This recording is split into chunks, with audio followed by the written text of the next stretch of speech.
नाज़रीन अस्सलाम वालेकुम। जज बाबर सत्तार साहब खड़ाक पर खड़ा करते हुए दिखाई दे रहे और अब नाज़रीन उन्होंने शायद ठान ली है कि मैंने इस निज़ाम को नंगा करना ही करना है। मैंने तमाम तर हक़ाइक़ मंजर-ए-आम के ऊपर भी लेकर आने हैं, इंसाफ भी दिलवाना है और तमाम तर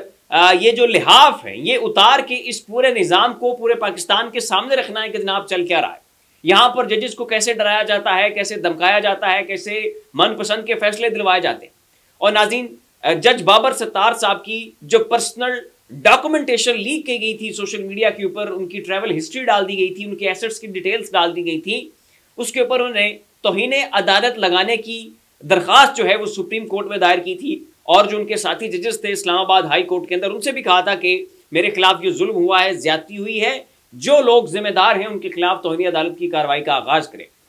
तो वो जो लेटर है नाज़रीन, जो लेटर उन्होंने इस्लामाबाद हाई कोर्ट भी लिखा और उसके बाद उन्होंने सुप्रीम कोर्ट भी लिखा चीफ जस्टिस ऑफ पाकिस्तान जनाब फाइज ईसा साहब को, उसका मतन नाज़रीन अब पब्लिक किया जा चुका है। और उसमें बिल्कुल खुले डुले अंदाज में लिखा गया है कि कैसे इनको डराया गया, इनको धमकाया गया, बड़े बड़े लोगों ने इन्हें अप्रोच किया और कहा कि जनाब आप ऑडियो केस के इस ये जो ऑडियो लीक केस है इससे अपने आप को अलग कर लें, वरना मामला खराब हो जाएंगे आपके लिए भी हमारे लिए भी, और चीज़ें मुश्किल ना करें। बेहतरी इसी में है और अगर आप अफियत चाहते हैं तो जनाब अपने आप को इस केस से अलग कर लें। तो बजाय इस बहादुर इंसान ने डरने के, खौफ खाने के और इनकी इन गिदड़ भपकियों में आने के, जज साहब ने जनाब ये मामला चीफ जस्टिस ऑफ पाकिस्तान की निगाह में लेकर आए और साथ ही उस खत को भी पब्लिक कर दिया। पूरे पाकिस्तान को पता चल चुका है कि कैसे जनाब ऑडियो लीक्स के इस केस में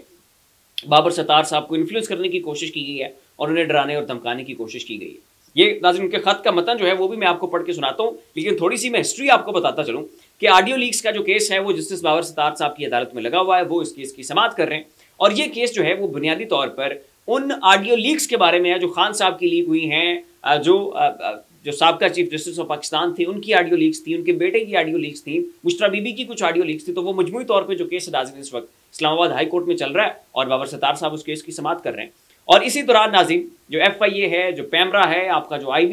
इंटेलिजेंस ब्यूरो की जो आपकी एजेंसी है, उनकी जानिब से दरखास्त दायर की जाती है कि बाबर सत्तार साहब इस केस से अपने आप को अलग कर लें,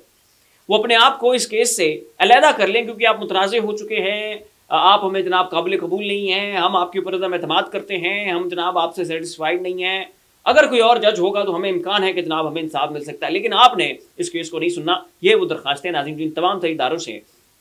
इदारों की जानिब से मुश्तरका तौर पर दायर की गई। लेकिन नाज़रीन आप आगे से जज साहब के काम देखें,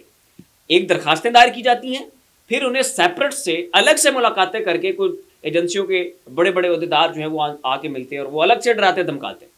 और नाज़रीन जज साहब ने कहा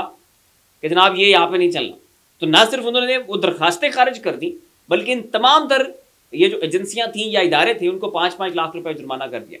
अगर दरखास्तें भी खारिज हैं आपको 5-5 लाख रुपए जुर्माना भी करता हूँ,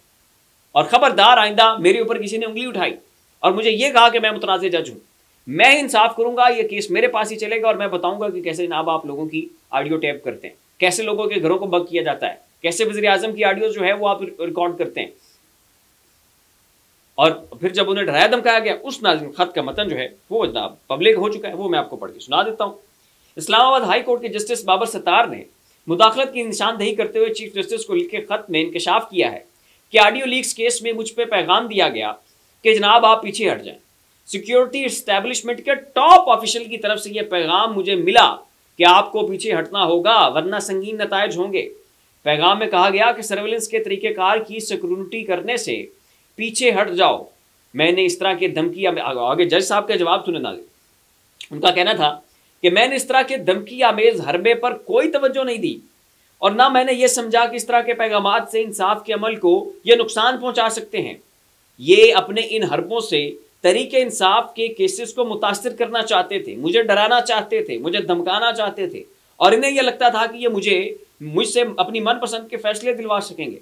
लेकिन मैंने इनकी किसी इस धौंस और धमकी को संजीदगी से नहीं लिया और हर मुमकिन कोशिश की है कि इंसाफ के तकाजे पूरे हों। ये नाज़रीन बाबर सत्तार साहब ने खत लिखा। अब कोई चीज़ मेरे नहीं ख्याल कि अब कोई बाकी रह गई है। इस बाबर सत्तार जज के नाज़रीन इस खड़ाक ने, इस फैसले ने, इन खतूत ने पूरे पाकिस्तान की जो अदालती तारीख है, जो माजी है, जो हाल है, जो मुस्तकबिल है, सारे कच्चे चट्टे जो हैं वो खोलकर इस पूरी कौम के सामने रख दिए कि जनाब ये होता है जजेस के साथ, ये होता है ब्यूरोक्रेसी के साथ, ये होता है जनाब आपके पाकिस्तान के तमाम तर इदारों से के साथ कैसे डराया जाता है, कैसे धमकाया जाता है, कैसे जनाब उन्हें धमकियां दी जाती हैं।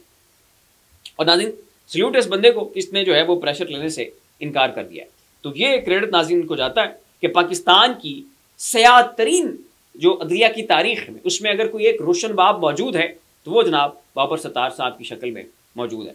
तो फिलहाल इतना ही। ऐसी मजीद लम्हा व लम्हा अपडेट्स के लिए हमारा चैनल ज़ाविया सब्सक्राइब कर लें। शुक्रिया।